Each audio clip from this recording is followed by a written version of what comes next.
Hello, আমি doctor Shariful Halim. আমি আজকে মেডিসিন ফাইনাল প্রপের জন্য একটা লং কেস নিয়ে কথা বলবো। আমার আজকের কেস হলো স্ট্রোক।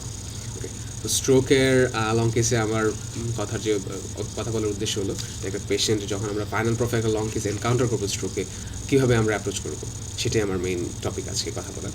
সো এনকাউন্টারের আমার প্রথম যেটা উদ্দেশ্যটা আমরা আগে ঠিক করি যে আমরা কেন করতেছি। সো ফার্স্ট আমার পেশেন্ট এনকাউন্টার উদ্দেশ্য হলো যে পেশেন্টের যে স্ট্রোক হলো, স্ট্রোকটা কনফার্ম করা যে স্ট্রোক হয়েছে। আমি ক্লিনিক্যালি হিস্ট্রি নিয়ে এবং এক্সামিনেশন করে আমরা ঠিক করবো যে স্ট্রোক। নেক্সট হলো স্ট্রোকটা কেন হলো, হিস্ট্রি এবং এক্সামিনেশনের মধ্যে আমরা সেটা অ্যাসেস করার চেষ্টা করবো এই স্ট্রোকটা কেন হলো। লাস্ট, এই স্ট্রোকের কারণে কোনো একটা কমপ্লিকেশন হলো কিনা সেটা আমরা হিস্ট্রি এবং এক্সামিনেশনের মধ্যে আমরা অ্যাসেস করবো। সো আমরা চলো অ্যাসেস করি। First, stroke. তো স্ট্রোকে আমরা যখন একটা কমন হিস্ট্রি নিতে চাই তখন আমরা জাস্ট একটা আইডিয়া রাখি যে স্ট্রোক মোস্ট কমনলি দুই ধরনের, ইসকেমিক স্ট্রোক এবং হেমোরেজিক স্ট্রোক। ইসকেমিক স্ট্রোকটা বেশি কমন, হেমোরেজিক স্ট্রোকটা লেস কমন। ওকে, দুইটাই ডেঞ্জারাস। বলা হয় যে ইসকেমিক স্ট্রোক হলো যে শর্ট লং টার্মে ডেঞ্জারাস, হেমোরেজিক স্ট্রোক হলো শর্ট টার্মে ডেঞ্জারাস, দুইটাই ডেঞ্জারাস। ওকে, সো এই হেমোরেজিক স্ট্রোকের ক্ষেত্রে যেটা খুব মজা সেটা হলো যে এটা অ্যাক্টিভিটি, কোনো একটা পার্সন কোনো একটা কাজে ছিল, কোনো একটা কাজ করতেছিল স্পেসিফিক, ওই কাজ করার সময় হয়তো তার স্ট্রোকটা হয় হঠাৎ করে ডিউরিং অ্যাক্টিভিটি। এবং যখন হেমোরেজিক স্ট্রোক হয় তখন হেমোরেজিক স্ট্রোক মানে হলো যে ব্রেনের একটা ব্লাড ভেসেল ছিঁড়ে যায়, মোস্ট কমনলি ল্যাকুনারি ইনফ্রাক্ট, মানে জাস্ট ব্লাড ভেসেল ছিঁড়ে যায়, স্ট্রায়াট আর্টারিগুলো ছিঁড়ে যায়। যখন ছিঁড়ে যায় তখন ওই জায়গায় হলো যে ব্লিডিং হয়, ব্রেইন ম্যাটারের ভিতর ব্লিডিং হয়, এবং ব্রেইন ম্যাটারের ভিতর ব্লিডিং হয়ে ইন্টারক্রেনিয়াল প্রেশার বেড়ে যায়। ইন্টারক্রেনিয়াল প্রেশার বেড়ে গিয়ে কী হয়, হেডেক হয় পেশেন্টের, এবং ভমিটিং হতে পারে, এবং পেশেন্ট ফিট হয়ে যেতে পারে। আর সাথে একটা ফোকাল নিউরোলজিক ডেফিসিট ডেভেলপ করে, ডিপেন্ড করে যে কোন জায়গায় ব্লিডিং হলো। ওকে, আর ইসকেমিক স্ট্রোকে এই ধরনের হেডেক বা ভমিটিং নর্মালি থাকে না, অ্যাবনর্মাল কিছু থাকতে পারে বাট নর্মালি থাকে না। ওকে, তো স্ট্রোকের আমরা প্রেজেন্টেশন জাস্ট এর একটা সিম্পল প্রেজেন্টেশন। আর clinical manifestation focal neurologic deficit যেগুলো ডেভেলপ করতে পারে সেটা হলো পেশেন্টের প্যারালাইসিস হতে পারে involving a half of the body অথবা ইনভলভিং এ লিম্ব। যদি পেশেন্টের বডির একটা কোনো একটা হাফ, নির্দিষ্ট হাফ প্যারালাইজ হয় তাহলে চিন্তা করতে হবে যে ইন্টারনাল ক্যাপসুল স্ট্রোক। সো যে হাফে তার প্যারালাইসিস তার অপোজিট সাইডে ইন্টারনাল ক্যাপসুলের স্ট্রোক হয়, মানে জাস্ট সিম্পল আইডিয়া। তো কারো যদি রাইট সাইডে মানে রাইট সাইডে যদি তার হেমিপ্লেজিয়া থাকে তাহলে বুঝতে হবে তার লেফট ইন্টারনাল ক্যাপসুলের লেশন। আবার যদি কারো লিম্বে উইকনেস হয় বা লিম্বে প্যারালাইসিস হয় তাহলে ডিপেন্ড করবে, যেমন যদি আপার লিম্বে কারো উইকনেস বা প্যারালাইসিস হয় তাহলে মোস্ট লাইকলি তার মিডল সেরেব্রাল আর্টারি স্ট্রোক। আর যদি লোয়ার লিম্বে কারো উইকনেস বা প্যারালাইসিস হয় তাহলে বুঝতে হবে যে anterior cerebral artery stroke. Okay, এটা most common presentation paralysis. Other প্রেজেন্টেশনের মধ্যে পেশেন্টের ফেশিয়াল নার্ভ পলসি থাকতে পারে, এবং এটা প্রিডমিনেন্টলি আপার মোটর নিউরনটা facial nerve palsy. Okay, next হলো যে পেশেন্টের অ্যাফেশিয়া থাকতে পারে, motor aphasia or sensory aphasia. Motor aphasia মানে হলো যে পেশেন্ট কথা বলতে পারবে না কিন্তু হয়তো বুঝতে পারবে, তোমার একটা ভার্বাল কমান্ড সে ফলো করতে পারবে। আর সেন্সরি অ্যাফেশিয়া মানে হলো পেশেন্ট কথা হয়তো বা উল্টাপাল্টা বলতেছে কিন্তু তুমি যা বলতেছো সে শুনতেছে না। ওকে, এটা থাকতে পারে। ওকে, আদার ফিচারের মধ্যে পেশেন্টের 9th 10th cranial nerve পলসির feature থাকতে পারে, মানে হলো পেশেন্ট বলতে পারে যে ঢুক গেলতে সমস্যা হচ্ছে, একটা নেজাল ভয়েস হচ্ছে, এবং এই পেশেন্টগুলো খুবই ডেঞ্জারাস। পেশেন্টের কিন্তু অ্যাসপিরেশন নিউমোনিয়া হওয়ার চান্স অনেক অনেক বেশি। তাহলে এই হিস্ট্রিগুলো নিয়ে আমি বুঝতে পারবো হয়তো বা এই পেশেন্টের স্ট্রোকের পেশেন্ট হিস্ট্রি। তো এই হিস্ট্রিগুলোর ছাড়া আমাদের আর হিস্ট্রি নিতে হবে যে স্ট্রোক কেন হলো, এই কজটা আইডেন্টিফাই করার জন্য। সো স্ট্রোক ধরো তোমার তো দুই ধরনের বললাম, হেমোরেজিক এবং ইসকেমিক স্ট্রোক। যদি হেমোরেজিক স্ট্রোক হয়, হেমোরেজিক স্ট্রোকের মোস্ট ইম্পর্টেন্ট রিস্ক ফ্যাক্টর হলো হাইপারটেনশন। তার মানে পেশেন্টকে অবশ্যই জিজ্ঞেস করতে হবে যে পেশেন্টের হাইপারটেনশন আছে কিনা, মানে প্রেশারের সমস্যা আছে কিনা, জাস্ট সিম্পলি যদি খাঁটি বাংলায় বলো। এবং সেই প্রেশারের সমস্যাটা কতদিন ধরে, প্রেশারের সমস্যার জন্য কী ওষুধ খায়, এবং এই ওষুধটা খাওয়ার পরে তার প্রেশার কি কন্ট্রোলে ছিল কি ছিল না, খুবই ইম্পর্টেন্ট। ওকে, আর ইসকেমিক স্ট্রোকের ক্ষেত্রে ইসকেমিক স্ট্রোক তোমার দু ধরনের হতে পারে, সেটা হতে পারে তোমার থ্রম্বোটিক অথবা অ্যাম্বোলিক।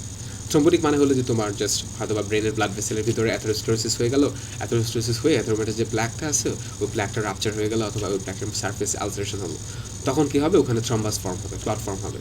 তার মানে অ্যাথেরোস্ক্লেরোসিসের জন্য যে কমন রিস্ক ফ্যাক্টরগুলো সেগুলো জিজ্ঞেস করতে হবে। পেশেন্ট স্মোক করে কিনা, পেশেন্ট ডায়াবেটিস আছে কিনা, হাইপারটেনশনের কথা অলরেডি জিজ্ঞেস করলামই। আর পেশেন্টের কোনো ডিসলেপিডেমিক ফিচার, মানে জাস্ট হিস্ট্রি নিতে পারো যে পেশেন্ট ওবেস কিনা, জাস্ট এটা জাস্ট আইডিয়া, হিস্ট্রি জিজ্ঞেস করার কিছু নাই। তাহলে এটা হলো থ্রম্বোটিক স্ট্রোক।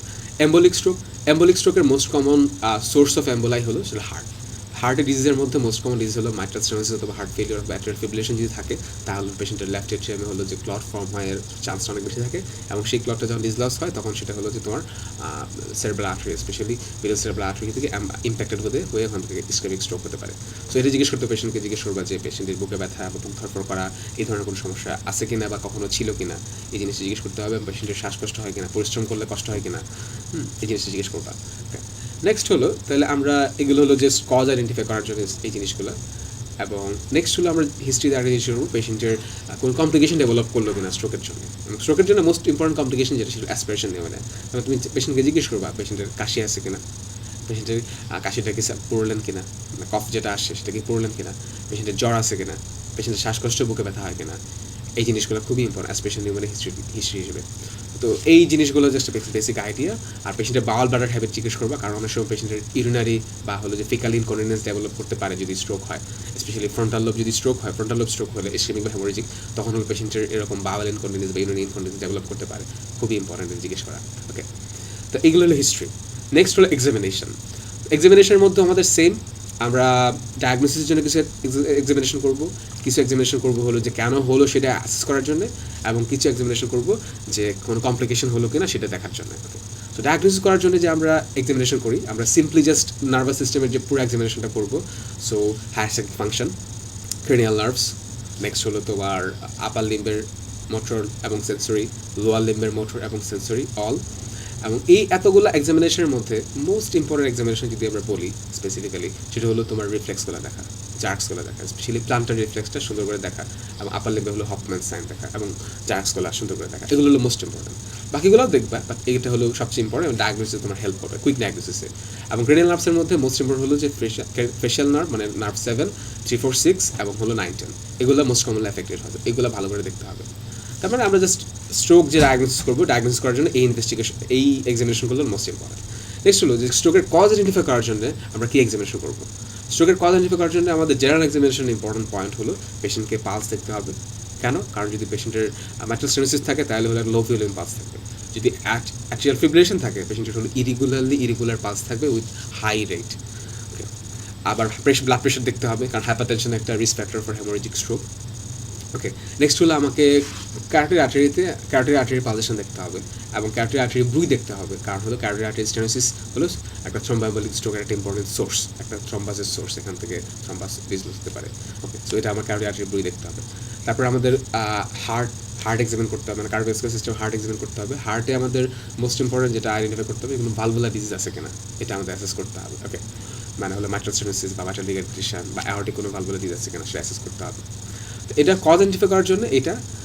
আর কমপ্লিকেশন দেখার জন্য আমরা যেটা দেখবো সেটা হলো পেশেন্টের লাংসটা স্কালটেট করবো, লাংটা স্পেশালি বেজ অফ দ্য লাংসগুলো ভালো করে স্কালটেট করতে, কোনো ক্রেপিটেশন আছে কিনা। কারণ হলো যে স্ট্রোকের পেশেন্টদের one of the leading cause of mortality সেটা হলো অ্যাসপিরেশন নিউমোনিয়া। তার মানে আমার লাংসটা স্পেশালি অস্কালটেটটা করা খুবই খুবই ইম্পর্টেন্ট। ঠিক আছে, তো এইটা হলো জাস্ট স্ট্রোকের একটা জেনারেল আইডিয়া, হিস্ট্রি, এক্সামিনেশন। আর নেক্সট হলো যে ডিফারেন্সিয়াল ডায়াগনোসিসের মধ্যে স্ট্রোকের ডিফারেন্সিয়াল আসলে খুবই কম, তোমার যখন প্রফে থাকবে ক্লিন কাট কেস থাকে, তারপর ডিফারেন্সিয়াল একটা যেহেতু বলতে হয় তুমি বলতে পারো যে intracranial space occupying lesion, most likely brain tumour বলতে পারো। সো ব্রেন টিউমার যদি হয়, ব্রেন টিউমারের সাথে স্ট্রোক ডিফারেন্সিয়েট করা খুবই ইজি। স্ট্রোক হলো একটা সাডেন ইভেন্ট, আর ব্রেন টিউমার একটা লং টার্ম ইভেন্ট। এবং ব্রেন টিউমার যখন প্রথম প্রেজেন্ট করে, it's presents as headache, early morning headache থাকে, যার সাথে প্রজেক্টাইল ভমিটিং থাকতে পারে অ্যাসোসিয়েটেড, এবং এর সাথে পেশেন্টের দেখা যায় একটা ফোকাল নিউরোলজি ডেফিসিট ডেভেলপ করে, যেটা লং টার্ম, প্রথমে অল্প থাকে, তারপর আস্তে আস্তে বাড়তে থাকে।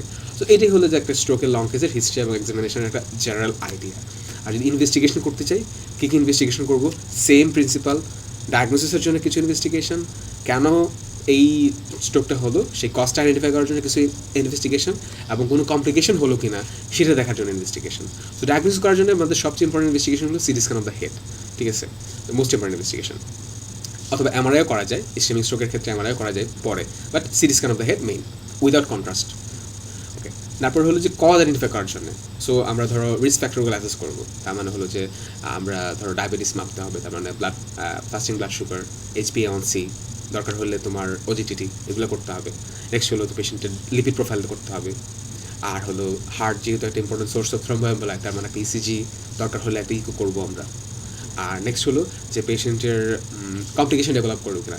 তো যদি আমরা দেখি যে একটা পেশেন্টের এরকম আছে তার সিবিসি করতে হবে, কারণ সিবিসিতে যেটা দেখতে পারি যে পেশেন্টের কাউন্ট বেড়ে যেতে পারে, তার মানে যদি অ্যাসপিরেশন নিউমোনিয়া হয় তখন তার কাউন্ট বেড়ে যাবে। ওকে, আর হলো পেশেন্টের ইলেকট্রোলাইট করতে হবে, সেরাম ইলেকট্রোলাইট। কেন? কারণ হলো যে অনেক সময় দেখা যায় যে স্ট্রোকের পেশেন্টের এসআইডিএইচ হয়, syndrome of inappropriate secretion of ADH.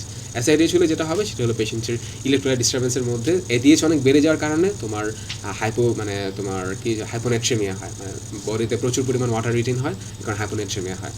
So এটা আমাদের অ্যাসেস করতে হবে। আর renal function test as a routine তোমাকে রেনাল ফাংশন টেস্ট করতে হবে আইডিয়া হিসেবে। সো এটাই হলো একটা বেসিক অর্গানাইজেশন অফ স্ট্রোক। ধন্যবাদ আমার ভিডিও দেখার জন্য। আরও অন্যান্য যে মেডিসিন লং কেস আছে সেগুলো নিয়ে আমি পরে ভিডিও করবো, এবং মেডিসিন শর্ট কেসের উপর ভিডিও করবো ইনশাল্লাহ। আমার জন্য দোয়া করো। আশা করি তোমরা এই ভিডিও থেকে উপকৃত হয়েছো। ধন্যবাদ।